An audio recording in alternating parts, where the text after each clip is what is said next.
आज मैं आपके सामने क्लास 10th के बच्चे की एक कॉपी शेयर करना चाहती हूँ, जिससे कि आपको हेल्प होगी जो भी बच्चे बोर्ड एग्ज़ाम देने वाले हैं 26 में, कि आपको बोर्ड एग्ज़ाम कॉपी लिखते टाइम क्या क्या मिस्टेक्स नहीं करनी है, उन सब में हम बात करने वाले हैं। जैसे कि आपके सामने आपको एक कॉपी दिख रही है। इस कॉपी में इस बच्चे ने बहुत ही, आपको राइटिंग देख के लग रहा होगा, बहुत ही गंदी सी बेकार राइटिंग बनाई है। तो आपको ये ध्यान रखना है कि आपकी प्रेजेंटेशन बहुत ज़्यादा मैटर करती है। आपको बहुत ज़्यादा गंदी राइटिंग नहीं बनानी है। लिखने के बाद बार बार उसे कट नहीं करना है, इससे आपकी कॉपी की प्रेजेंटेशन बहुत ही गंदी लगती है। क्वेश्चन में जब भी आप किसी क्वेश्चन को अटैम्प्ट करें तो आंसर नंबर ज़रूर डालें। इससे एग्ज़ामिनर को बहुत ही ज़्यादा हेल्प होती है, उसे पता चलता है कि आपने कौन सा क्वेश्चन अटैम्प्ट किया है। ये मस्ट है, इसे लिखना ना भूलें। और क्वेश्चन नंबर बहुत ही ध्यान से सही सही डालना है आपको। उसके बाद इस पेज में आप देख रहे होंगे, वैसे ये एक आईटी क्लास 10th के बच्चे की कॉपी है। तो इसमें क्वेश्चन है जिसमें इस बच्चे ने स्टेप्स लिखे हुए हैं। क्वेश्चन में स्टेप्स पूछे थे और उसने स्टेप्स लिखे हैं। तो आपको ऐसे ही, जैसे इस बच्चे ने लिखा है, ऐसे ही बहुत अच्छे तरीके से स्टेप लिखने हैं। ऐसा नहीं कि स्टेप वाले क्वेश्चन में आप कोई भी गप मार के आ रहे हो, कुछ भी लिख के आ जा रहे हो। फिर उसके बाद जो सबसे इम्पॉर्टेंट चीज़ है, फ़्लो चार्ट। जहाँ भी ज़रूरी लगे आपको वहाँ पे फ़्लो चार्ट ज़रूर बनाइए। डायग्राम और फ़्लो चार्ट से आपकी प्रेजेंटेशन बहुत ही अच्छी लगती है और इससे आप बहुत ही अच्छे मार्क्स गेन कर सकते हैं। तो जहाँ भी ज़रूरी लगे वहाँ पे फ़्लो चार्ट डालें और पॉइंट में लिखिए। जैसे इस बच्चे ने पॉइंट में लिखा है, जितना ज़्यादा हो सके पॉइंट में लिखने की कोशिश करें। उसके बाद इस वाले पेज में आप देख रहे होंगे, इस बच्चे ने यहाँ पे डेटा टाइप वाले क्वेश्चन को अटैम्प्ट किया है और डेटा टाइप लिखे हुए हैं। और इधर एक डिफ्रेंशिएट करने वाला क्वेश्चन था, जहाँ पे बच्चे ने प्रॉपर दोनों साइड डिवाइड करके इसे डिफ्रेंशिएट किया है। तो इसी तरीके से लिखिए जब भी कोई डिफ्रेंशिएट करने वाला क्वेश्चन आता है। पॉइंट में पॉइंट टू पॉइंट आंसर लिखिए, जिससे कि उसे रीड करना ईजी हो। बहुत ज़्यादा फालतू चीज़ें नहीं लिखनी है, सिर्फ उतना ही लिखना है जितना क्वेश्चन में पूछा गया है।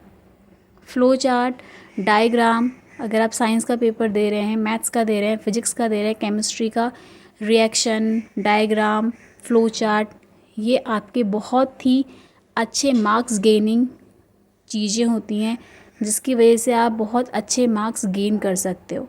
तो ये तो आपको जहाँ भी ज़रूरी लगे वहाँ पे डालिए और हमेशा आंसर को पॉइंट में लिखने की कोशिश कीजिए। जब भी आप आंसर पॉइंट में लिखते हैं तो उसे एग्ज़ामिनर के लिए रीड करना और चेक करना भी इजी हो जाता है और आप अपनी बात बहुत कम वर्ड्स में बहुत अच्छी तरीके से प्रेजेंट भी कर पाते हो।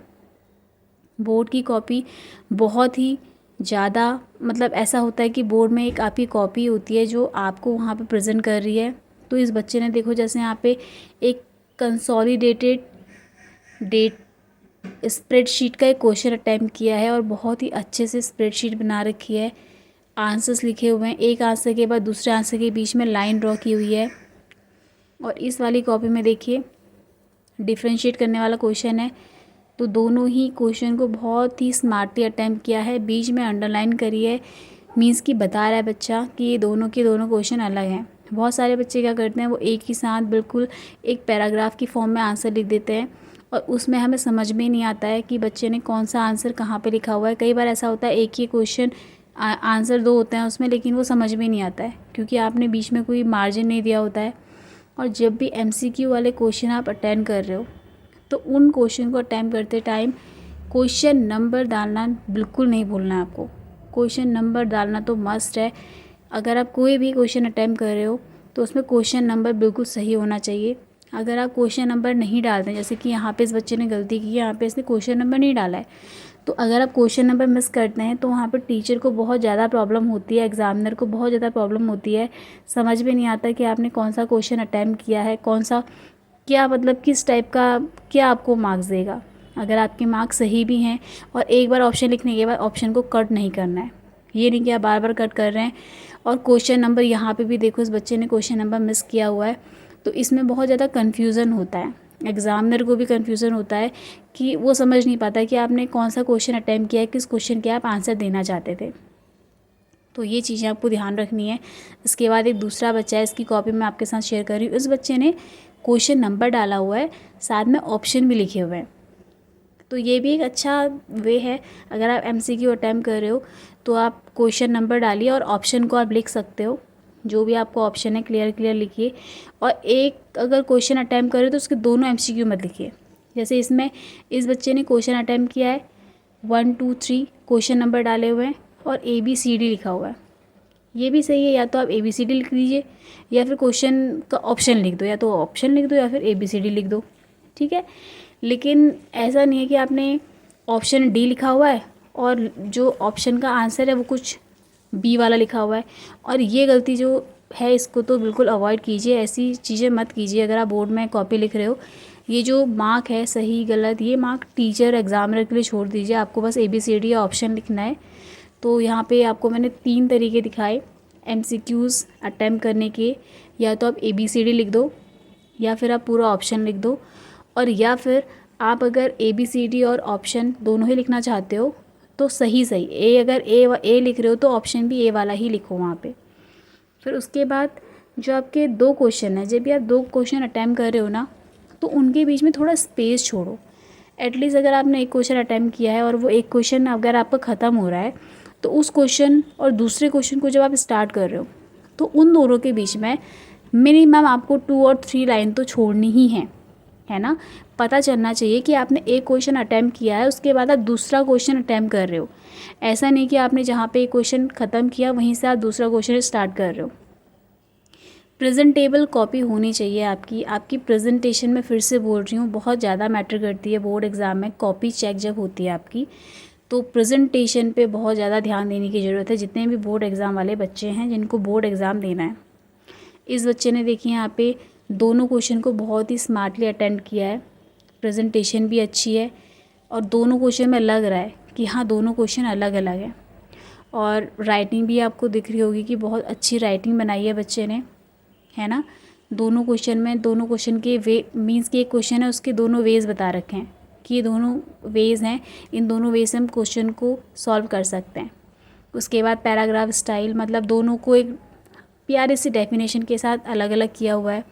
और फिर से देखिए, जो मैं बार बार बोलती हूँ कि आप जहाँ भी पॉसिबल हो वहाँ पे फ्लो चार्ट डालिए, ड्रॉ बनाइए, फ्लो चार्ट बनाइए, डायग्राम बनाइए, कहीं भी जहाँ भी आपको लगता है।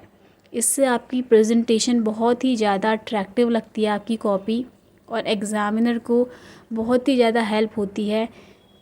गप्पे मारने से बेटर है कि आप इस टाइप के फ्लो चार्ट बनाइए, है ना। ये नहीं कि क्वेश्चन आपको समझ में नहीं आ रहा है। और जहाँ भी देखिए, इस बच्चे ने एक और चीज़ ध्यान में दीजिए, इस बच्चे ने कुछ चीज़ें ऐसी हैं जिन्हें हाईलाइट किया हुआ है, अंडरलाइन किया है।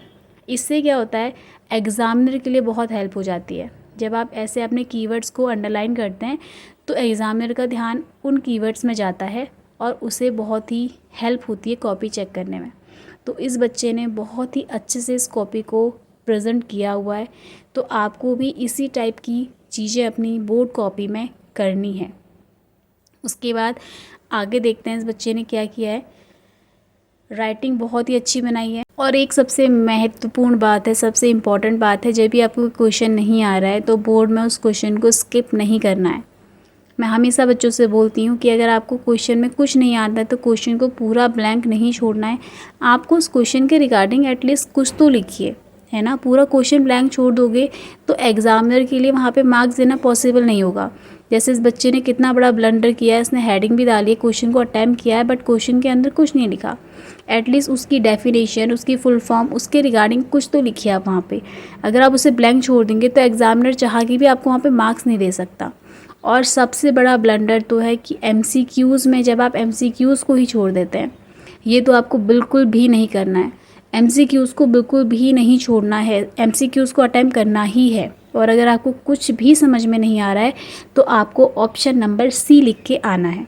जब भी आप बोर्ड एग्ज़ाम कॉपी लिख रहे हैं, अगर आपको MCQs में कुछ भी नहीं समझ में आ रहा है तो आप उस ऑप्शन पे ऑप्शन C लिख के आइए। ऑप्शन नंबर C एक सबसे बेटर ऑप्शन होता है जब आपको कुछ समझ में नहीं आ रहा। और आंसर लिखने के बाद उसे कट नहीं करना है। जो आपने लिख दिया है उसे कट करने से तो बेटर है कि जो आपने गलत लिखा है उसी को छोड़ दो, है ना। अभी इस बच्चे ने आंसर सही लिखा था बट उसने उसे कट कर दिया है, तो आंसर सही होने के बाद कट कर दिया। एक बार आपने जो लिख दिया उसे कट करके क्या हो जाएगा, ब्लैंक छोड़ने से तो बेटर है कि आप कुछ लिख दो वहाँ पे। तो ये बिल्कुल नहीं करना आपको। उसके बाद एक और मिस्टेक है कि आपको मार्जिन लाइन, जब भी आप कॉपी लिख रहे हैं तो आपको राइट और लेफ़्ट साइड बोथ साइड में मार्जिन ज़रूर छोड़ना है ना। सबसे पहले जब आपके पास कॉपी आती है तो राइट और लेफ़्ट दोनों ही साइड में आपको मार्जिन देना है। राइट साइड में आप मार्जिन देंगे मार्क्स, ताकि एग्जामिनर वहाँ पे मार्क्स लिख पाए, और लेफ़्ट साइड में आप क्वेश्चन नंबरिंग कर सकें, इसके लिए आपको मार्जिन छोड़ना है। तो मार्जिन छोड़ना बिल्कुल मत भूलना। तो स्टूडेंट, जो मैंने अभी आपको टिप्स बताए, ये सारे टिप्स अगर आप फॉलो करते हैं और इन गलतियों को अवॉइड करते हैं, इन छोटी छोटी मिस्टेक्स से अगर आप बचते हैं, तो ओवरऑल आप एक बहुत अच्छे मार्क्स अपने बोर्ड एग्ज़ाम में गेन कर सकते हैं। तो आप सभी को मेरा all the best for your upcoming exams. और अगर वीडियो हेल्पफुल लगी तो अपने सारे फ्रेंड्स को और जितने भी आपके नोन हैं जो इस बार बोर्ड एग्ज़ाम देने वाले हैं 10th और 12th का, उन्हें इस वीडियो को शेयर कीजिए, ताकि बहुत ज़्यादा से ज़्यादा बच्चे अवेयर हो पाएँ इन चीज़ों के रिगार्डिंग। कई बार बच्चे इन सारी छोटी छोटी मिस्टेक्स का उन्हें पता भी नहीं होता, और इसकी वजह से उनके बहुत सारे मार्क्स कट हो जाते हैं। ठीक है, तो आई होप आपको ये वीडियो हेल्पफुल लगी होगी। कमेंट में ज़रूर बताइएगा। Thanks for watching video.